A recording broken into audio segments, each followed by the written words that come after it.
اور پھر حضرت حسن بصری رضی اللہ تعالیٰ عنہ آپ فرماتے ہیں کہ میں نے حجاج بن یوسف کا جو دور ہے وہی اپنا حضرت حسن بصری کا بھی دور ہے رضی اللہ تعالیٰ عنہ۔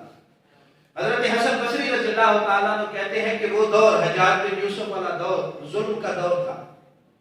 حجاج بن یوسف نے کسی کو معاف نہیں کیا، بڑے بڑے نیکوکاروں کو جو ہے وہ حجاج بن یوسف نے مروا دیا، قتل کروا دیا۔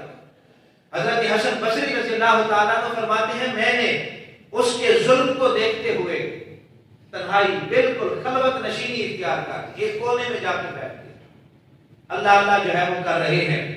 ایک جنگل سے حضرت امام حسن بصری فرماتے ہیں کہ جنگل سے میں گزر رہا تھا، اس جنگل میں ایک حیران کن میں نے ایک سین دیکھا۔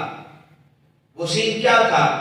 ایک جنگل کے اندر بڑا خوبصورت ایک علاقہ ہے جس میں ہر طرف سبزہ ہی سبزہ ہے، اور وہ جو سرسبز علاقہ ہے اس سبزے کے اندر ایک مقبرہ بنا ہوا ہے، اس مقبرے کے ساتھ کچھ خیمے لگے ہوئے ہیں۔ حضرت حسن بصری رضی اللہ تعالیٰ عنہ فرماتے ہیں کہ میں نے جب اس مقبرے کو وہاں پر دیکھا، سبزے کو دیکھا، ان خیموں کو دیکھا، میں بڑا حیران ہوا، اور وہ جو تجسس تھا وہ بڑھتا چلا گیا کہ پتہ نہیں یہ کسی درویش کی قبر ہوگی، ہو سکتا ہے یہاں پہ یہ خیمے لگے ہوئے ہیں۔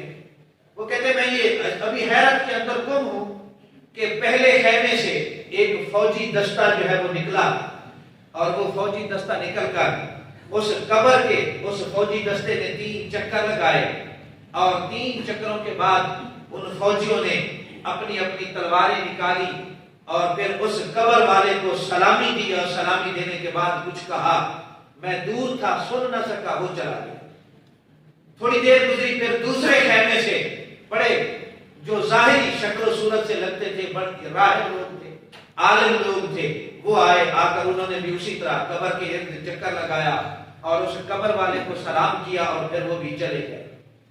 اب تیسرے خیمے سے امام حسن بصری رضی اللہ تعالیٰ عنہ فرماتے ہیں تیسرے خیمے سے جو لوگ نکلے وہ مجھے طبیب لگتے تھے، جو حکیم لگتے تھے، وہ آئے، وہ طبیب آئے، حکیم آئے، آ کر اس قبر کے گرد انہوں نے بھی چکر لگائے اور کچھ کہا، چلے گئے۔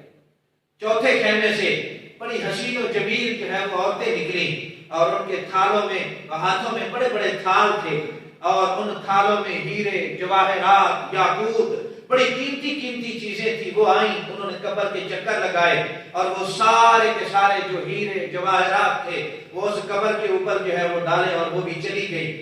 اس کے بعد ایک آخری خیمے سے ایک شخص نکلا، اس کے ساتھ جو ہے وہ پورا ایک باڈی گارڈ کا دستہ ہے، لوگ ہیں اس کے ساتھ ساتھ چل رہے ہیں۔ وہ آیا، اس نے آ کر سلامی دی، سلامی دینے کے بعد کچھ دیر اس قبر پر کھڑا رہا، روتا رہا، اور رونے کے بعد پھر وہ چلا گیا۔ امام حسن بصری رضی اللہ تعالیٰ عنہ فرماتے ہیں میں یہ سارا منظر اپنی آنکھوں سے دیکھ رہا۔ جب میں نے یہ سارا منظر دیکھا، اب ان لوگوں نے کیا کیا، وہ قبر تو ادھر ہی ہے، ان لوگوں نے اپنے خیمے اکھیڑے وہاں سے اور وہ چلے گئے۔ ایک بندہ وہاں پر موجود رہا۔ میں اس بندے کے قریب ہوا جو مجھے قبر کا مجاور لگتا تھا۔ میں اس کے پاس گیا، اس سے پوچھا کون ہے یہ جو اس قبر میں ہے، آخر کون ہے؟ وہ مجاور کہنے لگا اس قبر میں جو سونے والا ہے یہ شہزادہ ہے۔ توجہ ذرا آپ کی چاہوں گا بس، اس قبر میں جو سونے والا ہے یہ شہزادہ ہے، اور جو سب سے آخر میں خیمے سے نکلنے والا آدمی تھا وہ اس شہزادے کا باپ بادشاہ تھا۔ حضرت امام حسن بصری رضی اللہ تعالیٰ عنہ فرماتے میں نے پوچھا یہ سارے لوگ کیا کر رہے تھے یہاں پہ؟ میں ذرا دور تھا، انہوں نے اپنی زبانوں سے کچھ جملے بھی کہے لیکن وہ میں سن نہیں سکا۔ حضرت امام حسن بصری رضی اللہ تعالیٰ عنہ نے جب یہ پوچھا تو وہ جو مجاور تھا وہ کہنے لگا آج سارے اس شہزادے کے سامنے معذرت کرنے کے لیے آئے تھے۔ معذرت، امام حسن بصری رحمۃ اللہ تعالیٰ علیہ فرماتے معذرت کس چیز کی معذرت؟ وہ مجاور کہنے لگا معذرت اس چیز کی جو سب سے پہلے آئے نا وہ فوجی دستہ تھا۔ اب یہ جملے ذرا سننے والے ہیں بس۔ سب سے پہلے خیمے سے جو نکلے وہ فوجی دستہ تھا، اور فوجی دستے نے آ کے شہزادے کو سلامی دی، اور سلامی دینے کے بعد جو اس فوجی دستے نے جملے کہے وہ جملے یہ تھے کہ اگر ہمارے بس میں ہوتا، ہماری تلواریں تمہیں روک سکتی تو ہم روک لیتے، ہماری طاقت اگر ہم تمہیں روک سکتی ہوتی تو ہم تمہیں روک سکتے، ہماری طرف سے معذرت قبول کر لو، ہم تمہیں روک نہ سکے، ہم تمہیں روک نہ سکے۔ یہ ذرا جملے سارے ہم سب کے لیے جو ہے وہ ایک فکر دینے والے جملے ہیں۔ پھر دوسرے خیمے سے جو عالم آئے، جو علماء آئے، جو راہب آئے، انہوں نے آ کے معذرت اس لیے کی کہ اے شہزادے، اے نوجوان، اگر ہماری دعاؤں سے تمہاری موت ٹل سکتی ہوتی تو ہم دعائیں کر کے تیری موت ٹال دیتے اور ہم تجھے مرنے نہ دیتے۔ پھر تیسرے خیمے سے جو آئے وہ سارے طبیب لوگ تھے، حکیم لوگ تھے، انہوں نے آ کے معذرت اس لیے کی کہ اے شہزادے، اگر ہماری حکمت سے تو بچ سکتا ہوتا تو ہم تجھے ضرور بچا دیتے۔ اور طبیبوں نے یہ کہا کہ اگر ہمارے نسخوں سے، اگر تو ہماری دوائیوں سے بچ سکتا ہوتا ہم تجھے ضرور بچا لیتے، لیکن معذرت ہم تجھے نہیں بچا سکے۔